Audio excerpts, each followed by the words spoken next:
ஆமென். இந்த நாளிலும் தேவ சமூகத்திலே வந்திருக்கிற ஒவ்வொருவரையும் கர்த்தருடைய நாமத்திலே வாழ்த்துகிறேன். அன்பு தெய்வ பிள்ளைகளே, இந்த நாளிலும் தேவ சமூகத்திலே வந்திருக்கிற உங்கள் ஒவ்வொருவருக்காய் கர்த்தரை ஸ்தோத்திரம் பண்ணுகிறேன். இந்த நாள் நாம் தியானிக்கும்படியாய் சங்கீதங்களின் புஸ்தகம் 143வது சங்கீதம், சங்கீதங்களின் புஸ்தகம் 143வது சங்கீதம், அதனுடைய 10வது வசனத்தை தியானிக்க இருக்கிறோம்.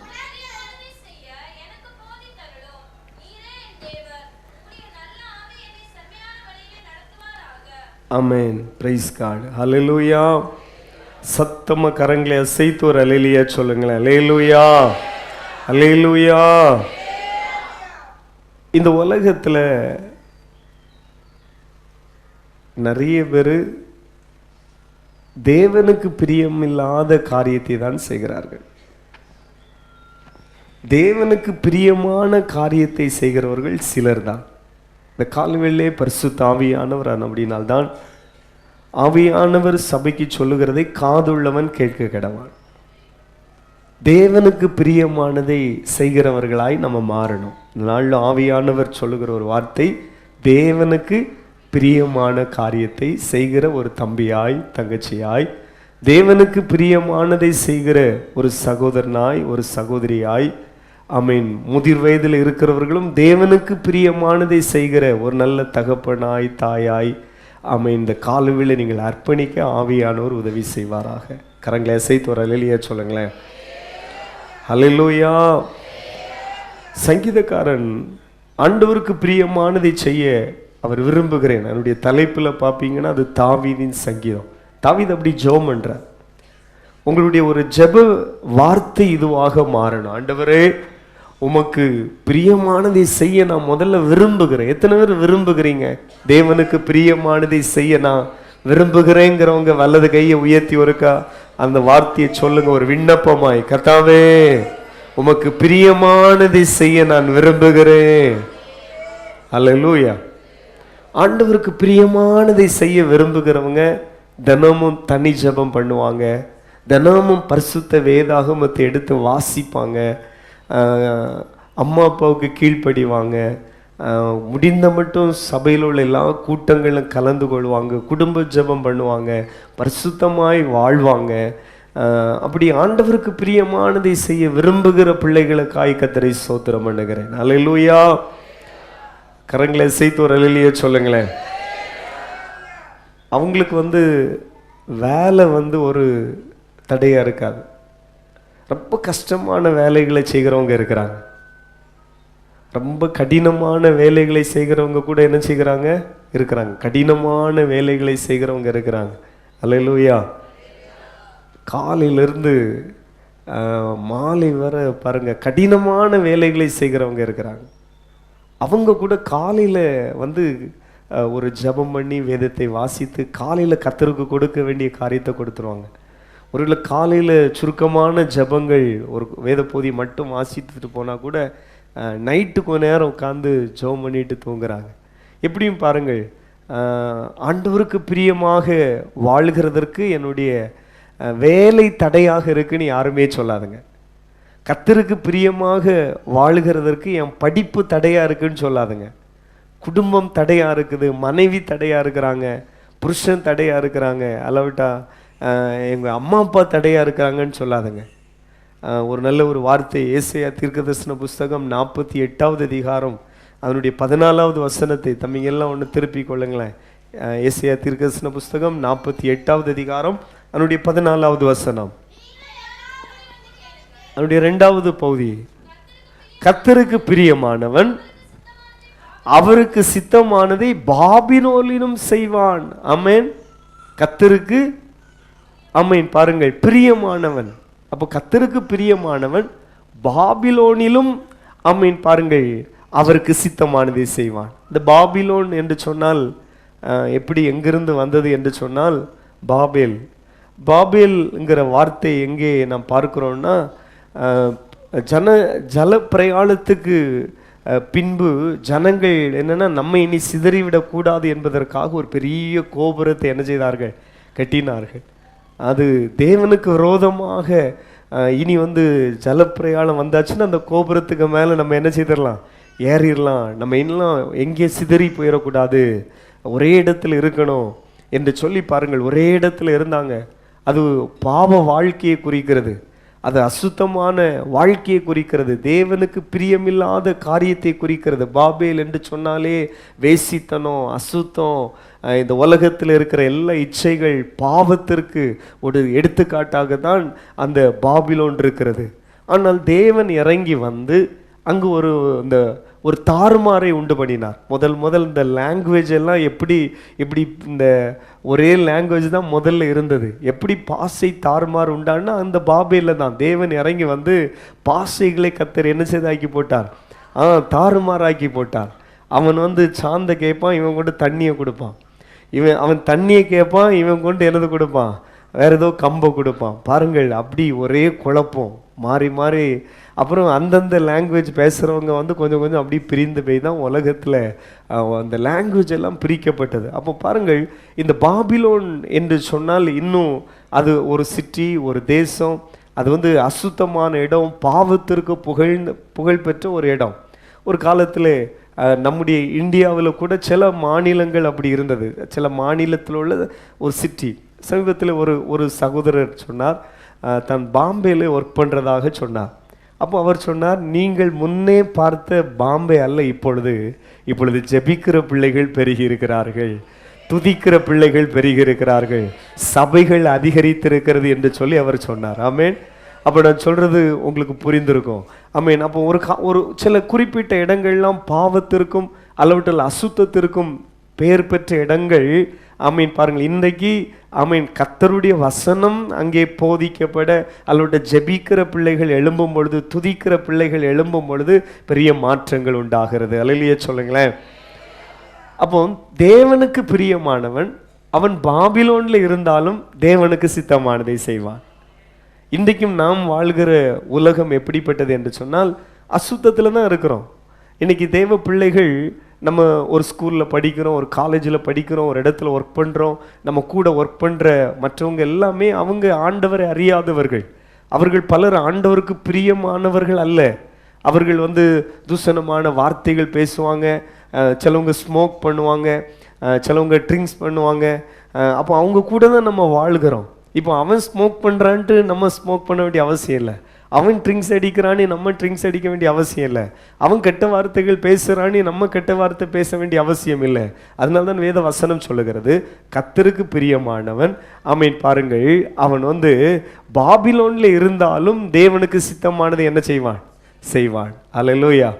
அப்போ பாவம் நிறைந்த ஒரு இடத்துல இருந்தாலும், அசுத்தமான ஒரு இடத்துல இருந்தாலும், கர்த்தருக்கு பிரியமான பிள்ளைகள் எங்கு இருந்தாலும் ஆண்டவருக்கு சித்தமானதை செய்துட்டே இருப்பாங்க. அல்லேலூயா. அதனால் நீங்கள் வசிக்கிற கிராமத்தை ஒரு நாளும் குறை சொல்லாதுங்க. நீங்கள் வசிக்கிற இடத்தையோ அல்லாட்டால் வேற எதையும் சாக்கு போக்கு சொல்லாதுங்க. 2 நபரை நம்ம தியானித்து முடிக்க இருக்கிறோம். முதலாவதாக ஒரு மனிதன், அவன் உண்மையிலே பாபிலோன்ல இருந்தான். யார் என்று சொன்னால் தானியேல் வந்து பாருங்கள், ஒரு நல்ல இளைஞனாக இருந்த பொழுது அடிமையாக அவன் விலங்கிடப்பட்டு பாபிலோனுக்கு கொண்டு போகப்பட்டான்.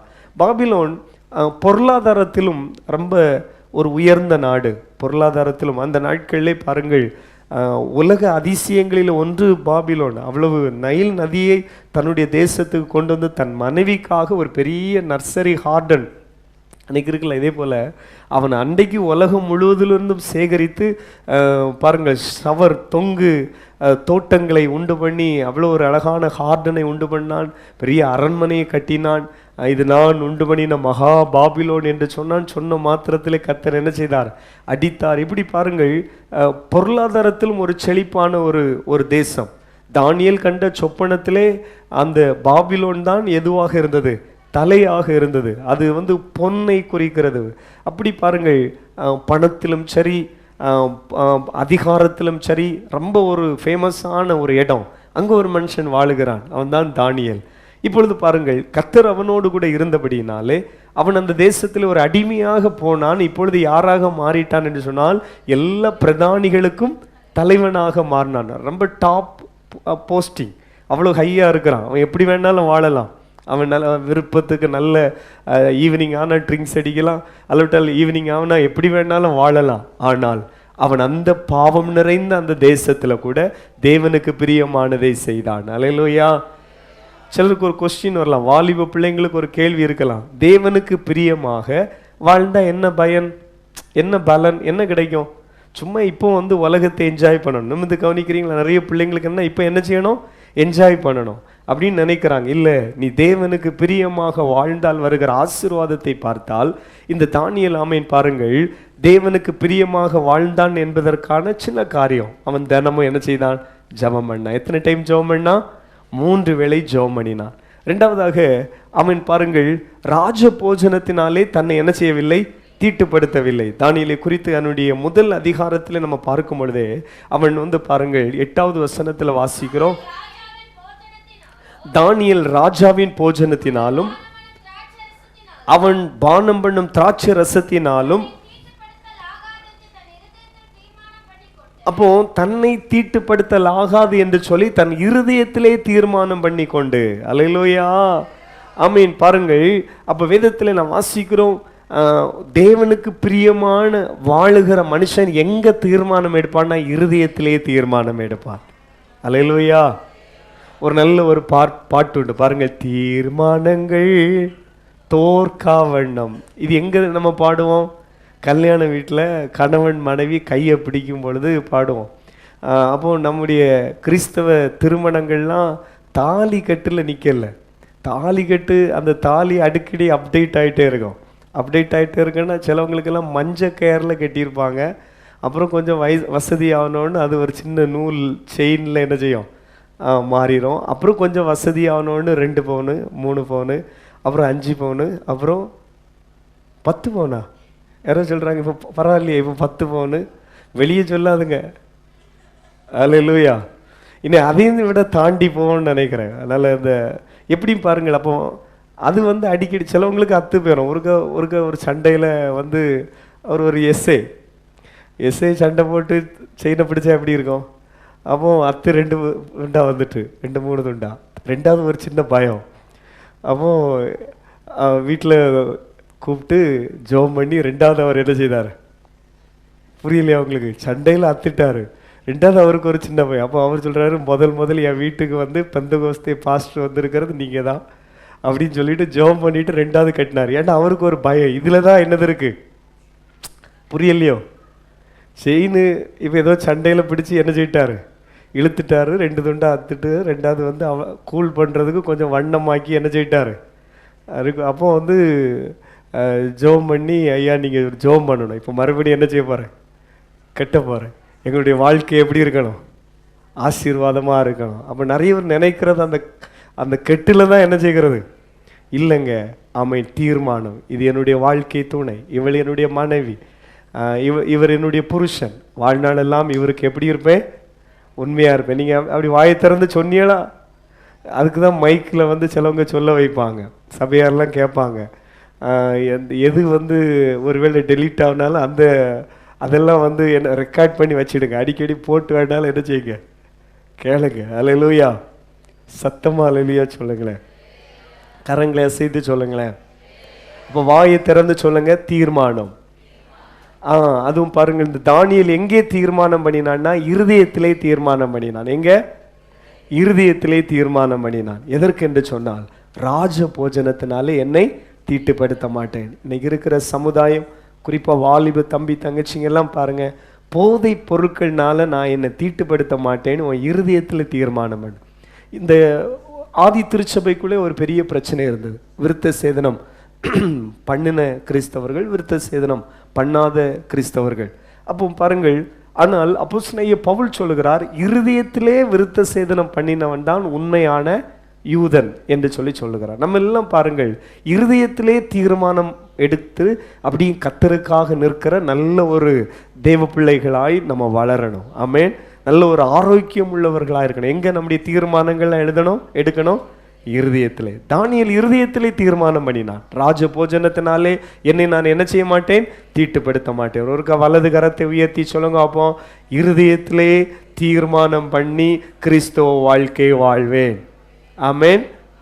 ஹல்லேலூயா.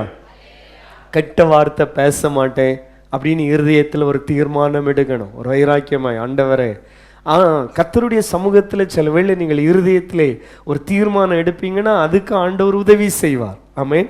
தேவ பிள்ளைகளாய் நம்ம வாழுகிறதற்காகத்தான் உலகத்தில் இருக்கிறவனிலும் உங்களிலே இருக்கிறவர் பெரியவர் என்கிற வார்த்தையை எதுக்கு? நம்ம ஒரு தேவ பிள்ளையாய் வாழ்வதற்காக, தேவ பிள்ளைகளாய் வாழ்வதற்காக கொடுக்கப்பட்ட வாக்குத்தத்தம் தான். பிசாசானுடைய கிரியைகளை அழிக்கும்படியாகவே தேவகுமாரன் என்ன செய்தார்? வெளிப்பட்டார். தேவ பிள்ளைகளாய் வாழும் பொழுது வருகிற பிரச்சனைகள் எல்லாம் ஓவர்டேக் பண்ணதான் உலகத்தில் இருக்கிறவனும் உனக்குள்ள இருக்கிறவர் பெரியவர். அல்லேலூயா என்கிற வாக்குத்தத்தத்தை ஆண்டவர் தந்திருக்கிறார். பல விதத்திலே சத்துரு வருவான்.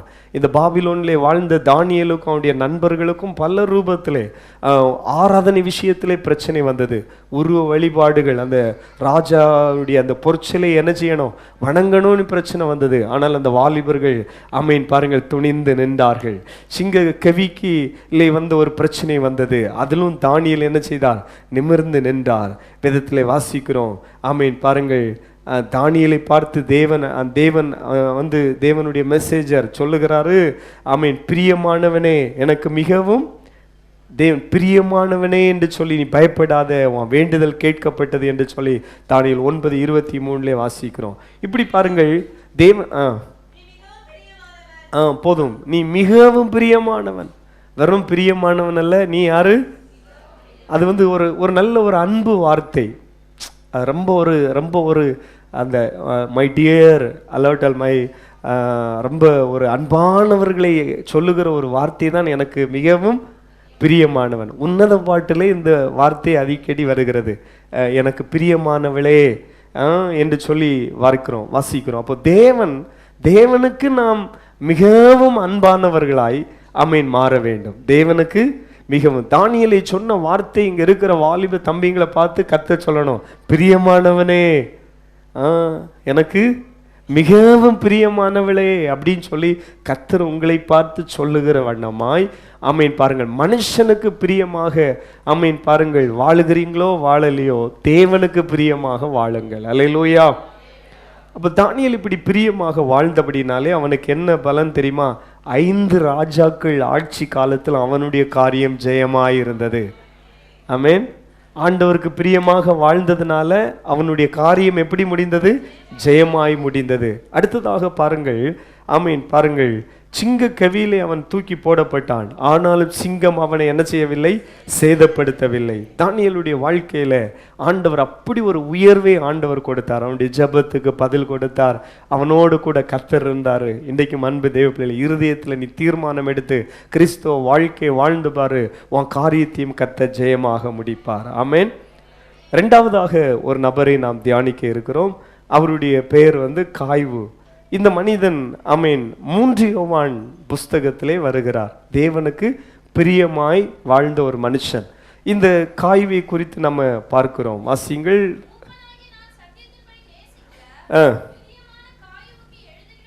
அங்கும் பாருங்கள், பிரியமான காய்வுக்கு எழுதுகிறதாவது. அந்த பேரை சொல்லுங்க பார்ப்போம்.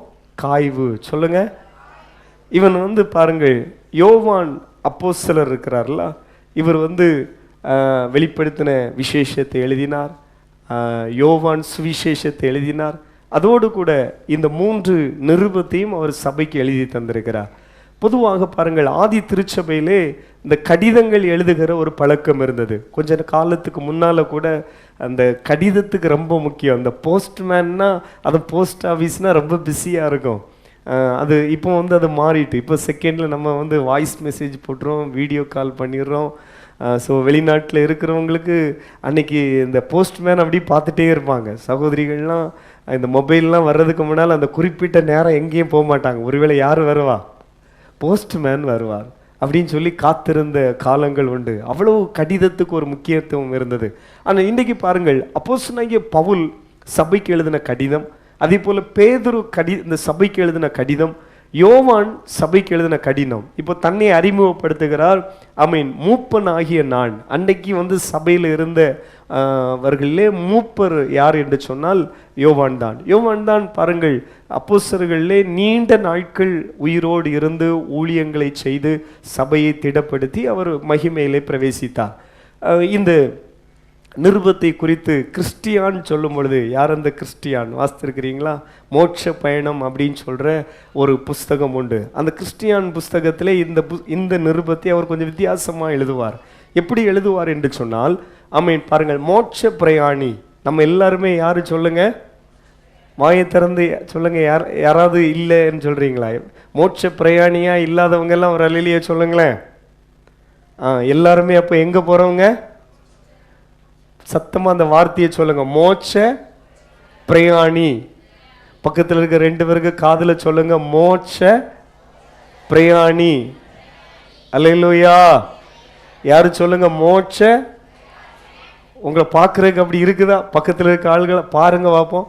உண்மையிலே மோட்சத்துக்கு பிரயாணம் பண்ணுகிற ஆள் போல இருக்கா? ஒன்று பாருங்க, ஒன்றும் இல்லை, கண்ணை திறந்து பாருங்க. கண்ணை திறந்து பாருங்கன்னா கண்ணை பாருங்க, பார்க்கறதுக்கு இருக்கா? மோட்ச பிரயாணி ஆள் போல இருக்கா? பக்கத்தில் வலது பக்கம் இடது பக்கம் பார்த்தீங்களா? மோட்சத்துக்கு பிரயாணம் பண்ணுகிற ஆள் போல இருக்கா? இப்படி ஒரு புஸ்தகத்தை ஒரு மனிதன் எழுதினான். அவன் பேர் கிறிஸ்டியான்.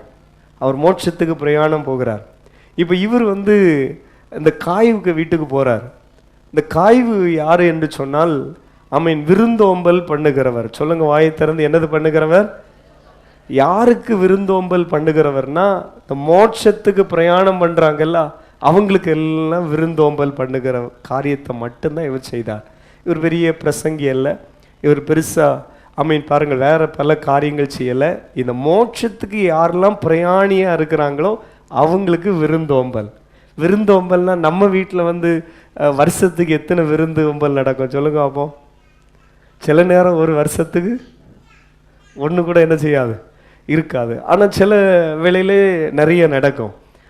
அந்த விருந்தோம்பல் யாருக்காக பண்ணுகிறோம் அப்படிங்கிறது ரொம்ப முக்கியம். அல்லேலூயா சொல்லுங்களேன். சத்தமாக கரங்களை அசைத்து சொல்லுங்களேன். அப்போ இந்த மோட்ச பிரயாணி இந்த காய்வை குறித்து சொல்லுகிற ஒரு தகவலை பார்க்க இருக்கிறோம். அப்போ இவர் மோட்ச பிரயாணி யாருக்கு வீட்டுக்கு வர்றாரு? காய்வுக்கு வீட்டுக்கு வர்றார்.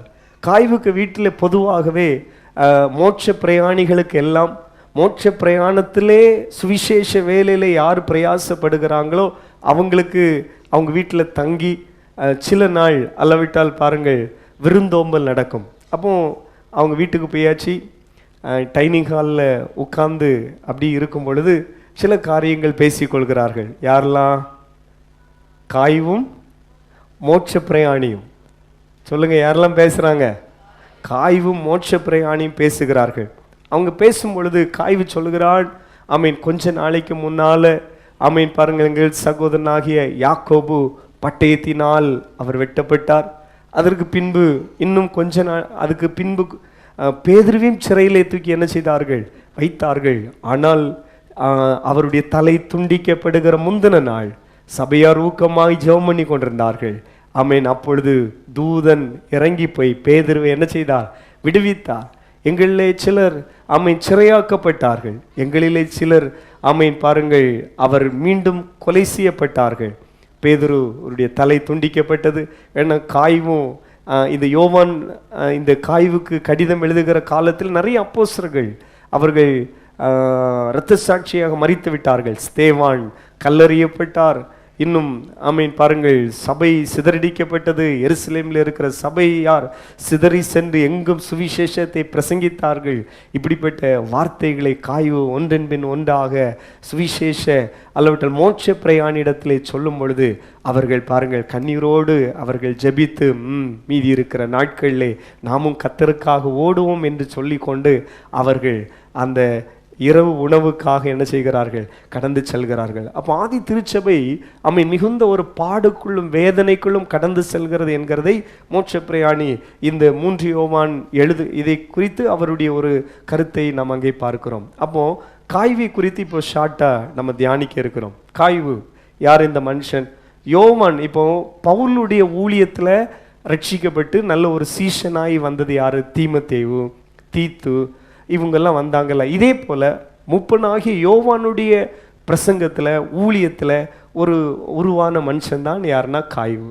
இந்த காய்வுக்கு இவர் கடிதத்தை எழுதுகிறார். ஏன் அப்படின்னா இந்த இவர் செய்து வந்த செயலை குறித்து இவரை உற்சாகப்படுத்தும்படியாக இந்த நிருபத்தை எழுதுகிறார்.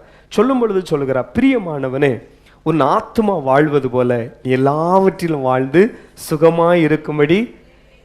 இனிமேல் இந்த வார்த்தையை யாராவது சொல்லி நீங்கள் ஜெபம் பண்ணுறீங்கன்னா காய்வை குறித்து கொஞ்ச நேரம் உட்கார்ந்து வாசித்துட்டு தியானித்துட்டு தான் அந்த மனுஷனுக்கு இந்த வார்த்தையை நீங்கள் சொல்லணும். ஆமேன்.